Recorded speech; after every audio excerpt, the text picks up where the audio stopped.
চোখে ছিল সোনার ঝলক, হাতে ছিল বীজের প্রতীক, নাম ছিল এথেনা পার্থেনোস। কিন্তু হঠাৎ একদিনে বিশাল দেবীর মূর্তি উধাও হয়ে যায়। না, কেউ চুরি করেনি। তাহলে কোথায় গেল ইতিহাসের সবচেয়ে রহস্যময় মূর্তিটি? চলো আজ জানি সেই হারিয়ে যাওয়া দেবীর গোপন কাহিনী। কে তৈরি করেছিল এথেনা পার্থেনোস এবং এই মূর্তি কোন ধর্মের ছিল ও মূর্তিটি কিভাবে উধাও হলো? তো ভিডিওটি অনেকটাই রোমাঞ্চকর হতে যাচ্ছে, না টেনে সম্পূর্ণ দেখতে থাকুন। আর ভিডিওতে একটি লাইক করুন, কারণ লাইক করলে আমরা আরো মজার এবং ইন্টারেস্টিং ভিডিও তৈরি করতে উৎসাহিত পাই। তো ভাই হিসেবে লাইকটা করুন প্লিজ। প্রাচীন গ্রিক সভ্যতার স্বর্ণযুগে, বিশেষ করে পেলিকিসের শাসনামলে এথেন্সের অক্রোপোলিস এক নতুন রূপে সজ্জিত হয়েছিল। এর কেন্দ্রবিন্দুতে ছিল পার্থেনন, যা ছিল স্থাপত্য ও ভাস্কর্যের এক অনন্য নিদর্শন। তবে এই মন্দিরের আসল প্রাণ ছিল এর অভ্যন্তরীণ স্থাপিত দেবী এথেনা পার্থেনোসের মূর্তি। এটি শুধুমাত্র একটি ভাস্কর্য ছিল না, এটি ছিল এথেন্সের রাজনৈতিক, অর্থনৈতিক এবং আধ্যাত্মিক ক্ষমতার এক দৃশ্যমান প্রতীক। বিখ্যাত ভাস্কর পেডিয়াসের তত্ত্বাবধানে খ্রিস্টপূর্ব 438 থেকে 431 অব্দের এটি নির্মিত হয়েছিল। মূর্তিটি ছিল কিসেপাইটন নামক এক অসাধারণ কৌশল ব্যবহার করে তৈরি, যার অর্থ হলো এটি সোনা এবং হাতির দাঁত দিয়ে নির্মিত হয়েছিল। পিডিএসের কারিগররা প্রথমে একটি কাঠের কাঠামো তৈরি করেন, যা মূর্তির বিশাল আকৃতির ভিত্তি হিসাবে কাজ করত। এরপর দেবীর উন্মুক্ত অংশ যেমন মুখ, হাত এবং পা শুকনোভাবে হাতির দাঁতের পা দিয়ে আবৃত করা হয়, যা মানবদের ত্বককে এক চমৎকার জীবন্ত রূপ দিত। অন্যদিকে দেবীর পোশাক, হেলমেট এবং অন্যান্য অলঙ্কারগুলো প্রায় 1150 কিলোগ্রাম সোনা দিয়ে তৈরি পাথ দিয়ে মোড়ানো ছিল।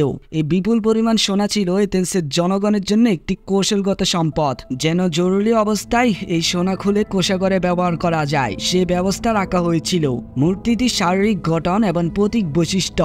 মূর্তিটি প্রায় 12 মিটার উঁচু ছিল, যা মন্দিরটির বিশাল ভেতরের অংশে এক অসাধারণ মহিমা যোগ করেছিল।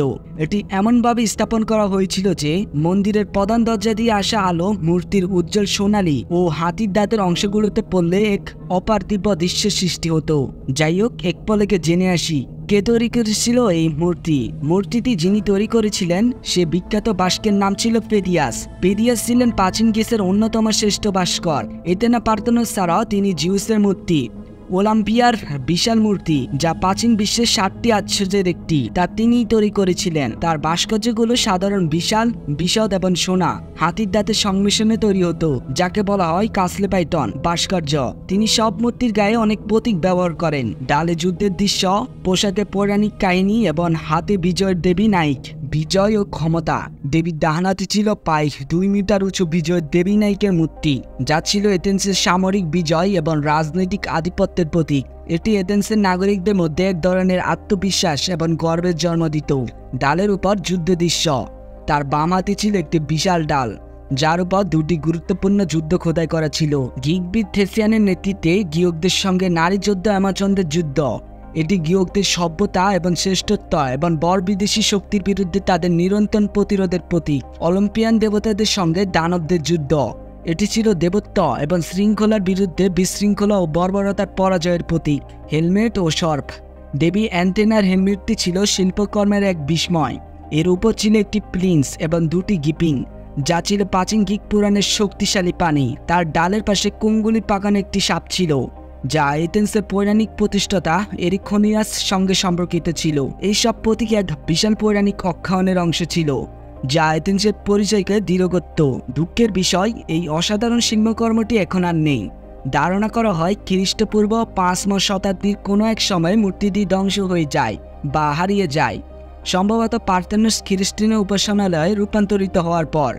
তবে এর অস্তিত্ব সম্পূর্ণরূপে বিলীন হয়নি। প্রাচীন রোমান যুগে এই মূর্তির বেশ কিছু ছোট আকারের মার্বেল বা ব্রোঞ্জের অনুকৃতি তৈরি করা হয়েছিল। এই অনুকৃতিগুলো, যার মধ্যে অন্যতম হল বারবাকিউস অ্যাথেনা এবং লোনামান অ্যাথেনা, বর্তমানে বিভিন্ন জাদুঘরে সংরক্ষিত আছে। এই প্রতিলিপিগুলো এবং প্রাচীন লেখকদের বিস্তারিত বর্ণনা থেকে আমরা পিডিয়াসের মূল মূর্তির এক ঝলক দেখতে পাই, যা আজও বিশ্বজুড়ে শিল্পকলা এবং প্রাচীন ইতিহাসের শিক্ষার্থীদের মুগ্ধ করে। যাই হোক, তবে আমরা বেশিরভাগ ইতিহাসবিদদের কাছ থেকে জানতে পারি 6ষ্ঠ শতকের আগে এটি ধ্বংস হয়ে গিয়েছিল। একটি প্রচলিত মত হল 74 শতকের দিকে এটি সম্ভবত আগুন লেগে ধ্বংস হয়ে যায়। আরেকটি মত হল এটি বাইজেন্টাইন সাম্রাজ্যের সময় কনস্টান্টিনোপলে স্থানান্তরিত করা হয়েছিল।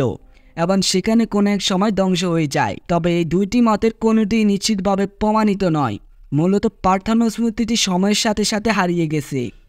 ভিডিওর শেষ মুহূর্তে আপনার মনে হয়তো একটা কৌতূহলী প্রশ্ন ঘুরপাক খাচ্ছে, এই মূর্তি চতুর্থ 5ম শতক খ্রিস্টানে উদ্ভব হয়, তাহলে এখন এর ছবি কোথায় থেকে এলো? চলুন জেনে আসি। যদিও মূর্তিটি হারিয়ে গেছে, তবে আমাদের হাতে রয়েছে কিছু প্রাচীন কপি, বর্ণনা এবং প্রতিলিপি, যেগুলোর মাধ্যমে আমরা বুঝতে পারি আসল মূর্তি দেখতে কেমন ছিল। এমনকি আমরা জানি রোমানরা গ্রিক শিল্পকলার ভক্ত ছিল। তারা বহু বিখ্যাত গ্রিক ভাস্কর্যের প্রতিলিপি বানায়, যেগুলোর কিছু এখনও সংগ্রহশালা ও জাদুঘরে রয়েছে। যেমন বারবিকিউন এথেনা নামে একটি ছোট মার্বেলের মূর্তি, উচ্চতা 1 মিটার, যেটি আজও ন্যাশনাল আর্কিওলজিক্যাল মিউজিয়াম এথেন্সে সুরক্ষিত। এটি সবচেয়ে নির্ভরযোগ্য কপি বলে ধরা হয়। লেখকরা পসানিয়াস বই থেকে এই মূর্তির বিস্তারিত বিবরণ রেখে গেছেন, যেমন কত লম্বা ছিল, কি ছিল হাতে, কি ছিল তার গায়ে, কোন প্রতীক ব্যবহৃত হয়েছিল ইত্যাদি। এইভাবে চিত্রশিল্পরা এর ছবি এঁকেছেন বা বানিয়েছেন। যাই হোক, এখন আপনাদের মনে একটা প্রশ্ন জাগতে পারে, এথেনার ধর্ম কি ছিল? তিনি ছিলেন প্রাচীন গ্রিক ধর্মের একজন দেবী। এই ধর্মকে আমরা এখন বলি গ্রিক পাঙ্গলিক ধর্ম বা প্রাচীন গ্রিক পাঙ্গলিকতা। এই ধর্মে বহু দেবদেবীর পুজো হতো। দেবতারা ছিল মানুষের মতো আবেগপ্রবণ এবং এরা থাকতো অলিম্পিস পর্বতে। এথেনা ছিলেন তাদের মধ্যে অন্যতম এবং প্রধান সম্মানিত দেবী। এথেনা পার্থেনোস শুধু একটি মূর্তি নয়, এটি আমাদের জীবন দ্বারা অনেক কিছু শেখায়, যে যত বড়ই হও না কেন অহংকার করো না, কারণ অহংকার সবকিছুরই পতনের মূল। আজ এই মূর্তিটি ইতিহাসের গর্বে লুকিয়ে থাকলেও তার গল্প আমাদের শেখায়, গর্ব যতই বড় হোক, যদি তা মিথ্যা বিশ্বাসে গড়ে ওঠে, তবে তার পরিণতি শুধুই ধ্বংস। তাই প্রশ্ন রয়ে যায়, আমরা কি ইতিহাস থেকে শিখছি নাকি বারবার সেই একই ভুলের পথে হাঁটছি?